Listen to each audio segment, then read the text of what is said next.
May was Mental Health Awareness Month, but for people living in rural communities, mental health is an important issue all year round. In recent years, a number of organizations have started to focus more on mental health and mental health resources for everyone living in rural America. And joining me now is the founder of one of those groups, Jeff Winton of Rural Minds. Jeff, tell us why you founded Rural Minds. Rural Minds was launched in October of last year in memory of my 28-year-old nephew, Brooks, who died by suicide.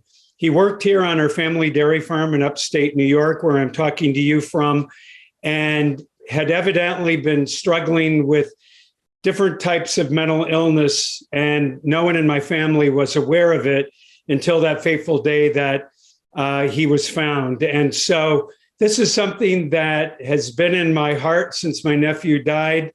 And it's something that we're hoping to shed a light on the growing incidence of mental illness and suicide in rural communities across this great country. What are some of the barriers that are unique to rural residents when it comes to seeking mental health services? Well, Kate, as you know, there are a number of obstacles that confront people that are living with any kind of an illness in rural America, but especially mental illness. One of the most overriding concerns that many people have is the fact that in small towns, the good news is everybody knows everyone's business. When there's an issue, everyone comes to their aid and jumps in and takes care of whatever the issue is. However, the flip side of that is that everyone knows everyone's business.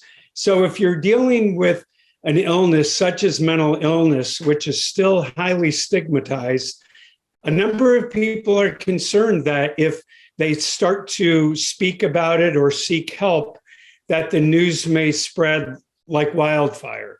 Our contention, and certainly my family's experience since my nephew died, is that our healing really began when we started talking about it.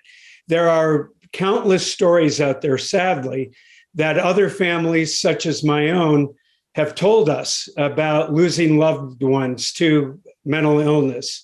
And so we're hoping that by giving people an opportunity and a platform to talk about what they have been through and their family has been through, that the stigma that still exists around mental illness will eventually go away.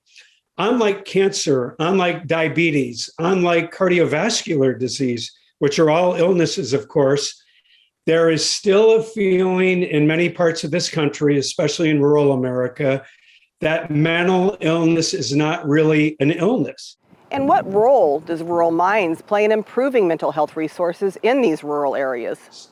So what we're hoping to do is to become the informed voice of mental illness, specifically in rural areas, and to ensure that many of the resources that already exist are made available to the people that live in farming communities and fishing villages across this country.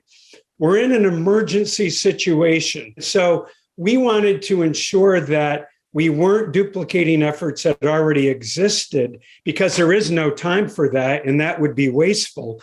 But in fact, we're trying to ensure that these resources that do exist find their ways into the hands of the people that need them in small towns across the country. And how can we all work to help improve mental health resources for those of us in rural America?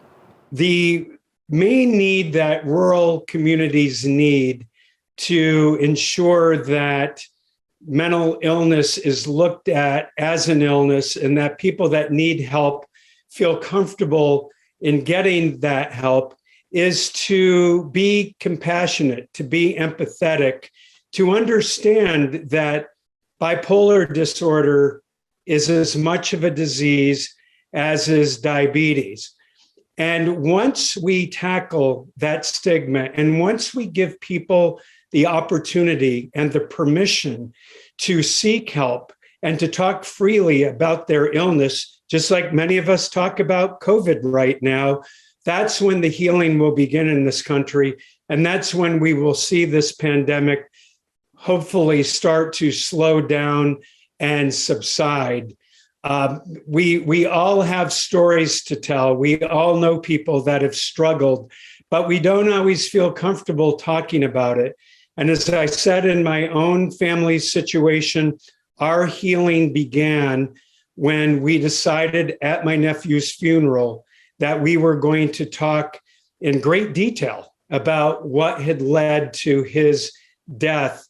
And that opened the floodgates, not only within my family, but within our community, to have other families feel the same freedom to finally tell their story that is hopefully leading to acceptance.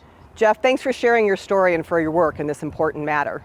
If you or someone you know is suicidal or in emotional distress, call the National Suicide Prevention Lifeline at 800-273-8255. And starting in July, you can also dial 988 on your cell phone for 24/7 support. In addition, you can also find a compilation of free mental health resources at ruralminds.org.